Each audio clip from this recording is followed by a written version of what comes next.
Okay, so did you manage to get the 7 diagrams? Let me show you what I got. So the first thing you could choose to do is take the first vertex and close it to itself. Take the second vertex and close it to itself, and then just join the 2 dots to each other. So that's one possibility you can do. Another diagram would be, let's take the first vertex, connect one leg to the second vertex. So now there's 2 legs going between the vertices. Now let's close that line, and connect the 2 dots. Another thing that we can do is, let's take the first vertex with all 4 legs and the second vertex with all 4 legs, and let's connect all legs of the first vertex to the second vertex, and then we'll again connect the 2 dots. Then another thing that we can do is, well, we can still connect the first vertex to itself, but then for the second vertex, we'll connect 2 legs to the vertex, and then we'll connect the remaining 2 legs to the dots. Then another thing that we can do, so we can connect one of the dots to the first vertex, close the first vertex like that, connect the first vertex to the second vertex, close a loop on the second vertex, and then connect to a dot. Another thing that we can do, we can again connect a dot to the first vertex, connect the first vertex to a dot, and then connect the first vertex to the second vertex. And finally, the last thing that we can do is connect the dot to the first vertex, and then all 3 remaining legs of the first vertex to the second vertex, and then the second vertex to a dot. And you'll see there's 1, 2, 3, 4, 5, 6, 7 diagrams. Now, when you draw your diagrams, they might not look exactly like mine. You might need to rearrange things a little bit. So look hard to check whether they're equivalent or not. Let me give you an example. So this particular diagram, you could also have drawn it in this way. Okay, and why is that? Well, on the first vertex, we drew 2 legs to close a closed loop. On the second vertex, we also produced one closed loop, but then we connected the remaining 2 legs of the 2 vertices to each other. Well, here, I've also closed a loop on the first vertex. I've also closed a loop on the second vertex, and then I've connected the remaining legs between the 2 diagrams, okay? So take a look at what you've got, and they might be completely equivalent to my diagrams, just that you have to rearrange the diagram a little bit to see it. Good. Okay, so let's clean that. We don't need that anymore. Now, what I want to do is I want to finish off our Feynman rules so that I can translate these diagrams into mathematics. Okay, let's maybe just, that was the last contribution. So let's translate these diagrams now into math. So what are the remaining rules? So here is the next remaining rule.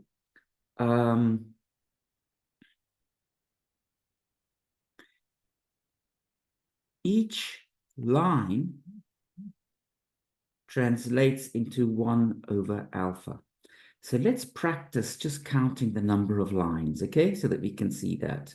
Well, obviously, if we've got this, that just translates into 1 over alpha. There's 1 line. But now look at this, okay, if we've got this diagram. Now, in this diagram, there are a total of 3 lines, okay? So let's see what those 3 lines are. Well, there's a line over here, that red line. This goes from the dot to the vertex. There's another line over here, that blue line. That goes from the dot to the vertex. And then there's a last line over here, which goes from the vertex to itself. So in particular, this green line is what we would call a closed line, okay? But you can see that there's a total of 3 lines here So this will translate into a 1 over alpha cubed. Let's do maybe one more.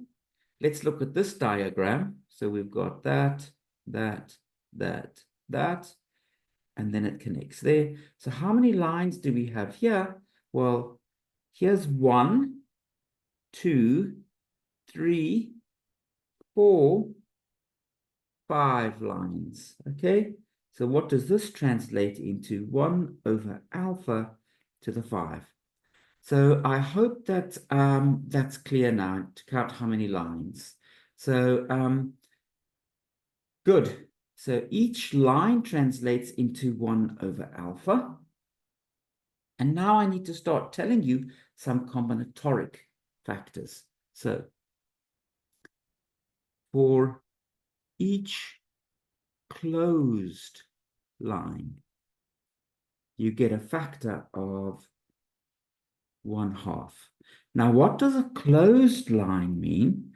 Well, if you've got a closed line, the start point of the line equals the end point of the line. So the start point equals the end point.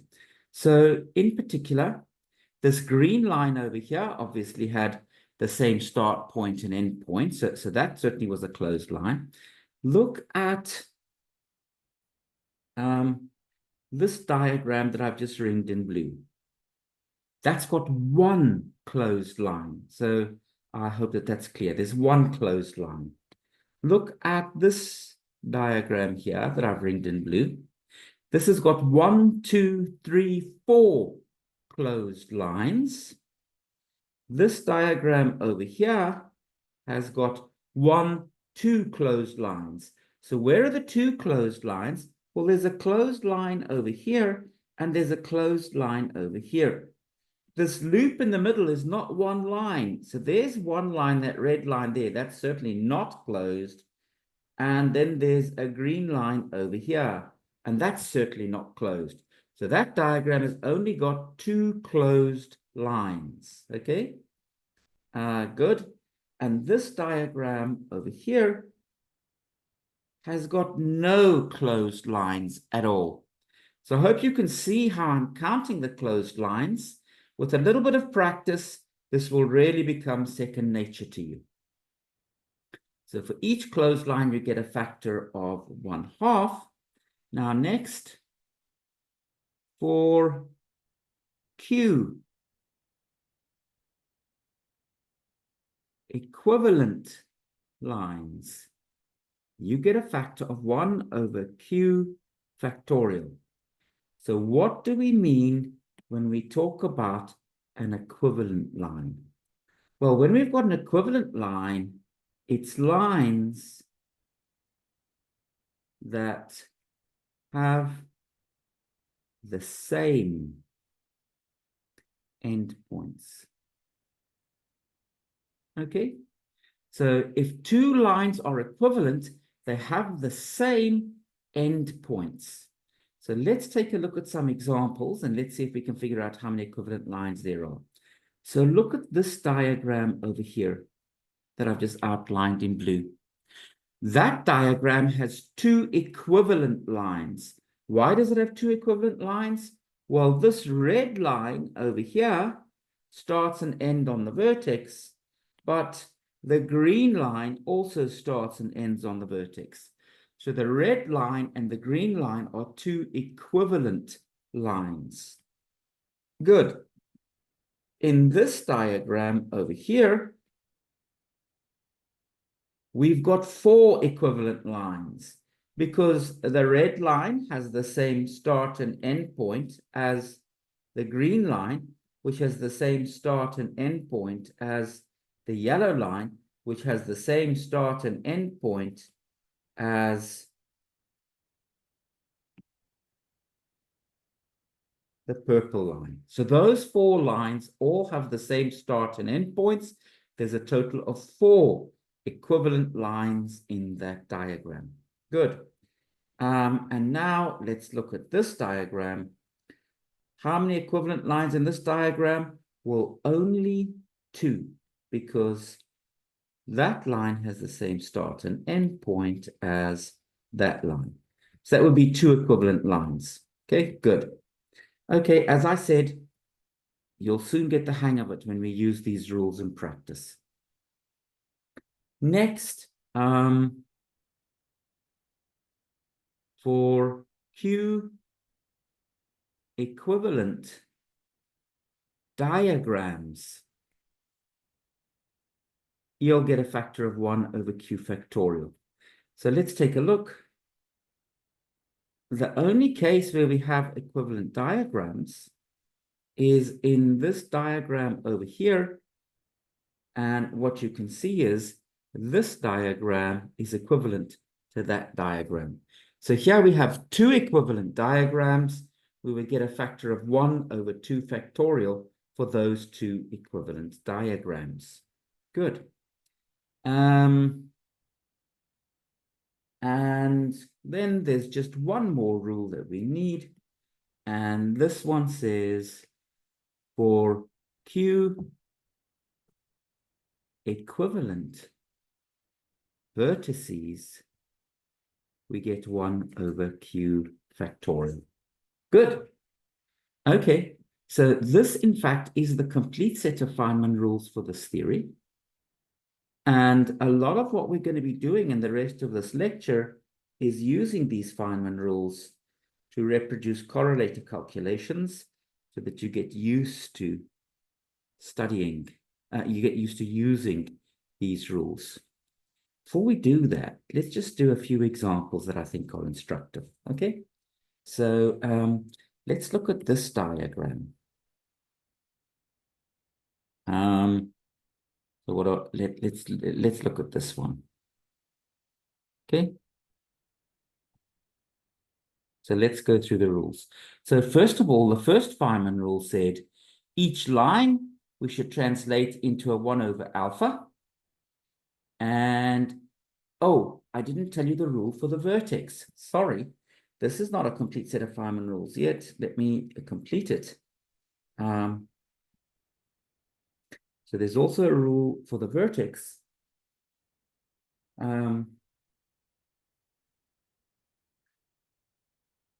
Each vertex. And the vertex is where 4 lines meet, okay? That translates into minus G. Good. This is now the complete set of Feynman rules. Okay, very good. Okay, great. So now let's do some examples. So look at this. So first of all, we've got two vertices, okay? There's one vertex over there, one vertex over there. Those are both places where 4 lines meet. Good. So what will we have? We will have minus G squared. Oh, the vertex is minus G times 4 factorial. Okay. So it'll be minus G squared and then 4 factorial squared. That's what we get from the vertices. Now, how many lines are there? Watch, I'm going to count them out. 1, 2, 3, 4, 5 lines. So we will have, so there's 5 lines. So we'll have 1 over alpha to the 5. 1 over alpha to the 5. Good. Then, how many closed lines are there? Well, there's a line that starts and ends at the same point. There's a line that starts and ends at the same point. So 2 closed lines, okay? So let's put in 1/2 squared. And this is for 2 closed lines. How many equivalent lines do we have? Well, that line over there is equivalent to this line over there. So 2 equivalent lines. So we'll get 1 over 2 for 2 equivalent lines. And then how many equivalent vertices? Well, you see, this vertex over here is equivalent to that vertex over there. Why is that the case? Well, each vertex has one closed loop. So I've contracted two edges on that vertex and two edges on the second vertex. And then the only lines remaining are stretching between those vertices. So if I swap those two vertices, I don't swap the start point and the end points of the line stretching between the two. So we've got one more factor of 1/2, and that is for two equivalent vertices. We've got no equivalent diagrams to worry about. So what would we get here? Well, let's see, we would have minus g squared. So that's g squared. We would have over alpha to the 5. Then we've got 1 over 4 times 1 over 4. Now, 4 factorial is 24. 24 over 4 is 6. So this is 6 times 6. So this contribution would just be 36g squared over alpha to the 5. So that would be the answer for translating this diagram into a number. Let's do one more example. Let's say we just had this diagram, okay? Let's see what this would give us. So first of all, there's one vertex, so we would have a minus g times by 4 factorial, good. Then how many lines are there? Well, there's 2 lines. So this would be over alpha squared. How many closed lines do we have? Well, 2 closed lines. So we're going to have 1 over 2 squared, and that's because we've got 2 closed lines. There's 2 lines that start and end at the same point. How many equivalent lines do we have? 2 equivalent lines, because both of these lines start and end at the same point. So we've got 2 equivalent lines. How many equivalent vertices? None. There's only just one vertex, so nothing to worry about there. How many equivalent diagrams? Well, again, nothing to worry about there. So what is this equal to? Well, we've got minus g over alpha squared. 4 factorial is 24. Now, 1 over 2 squared is 1 over 4, times 1 over 2 makes it 1 over 8. 24 over 8 is 3. So this diagram becomes minus 3g over alpha squared. Okay, so there's a few examples, but as I said, we're going to spend a lot of time now using these Feynman rules to calculate the values of certain correlators and making sure that we get the values correct. We'll continue in a moment.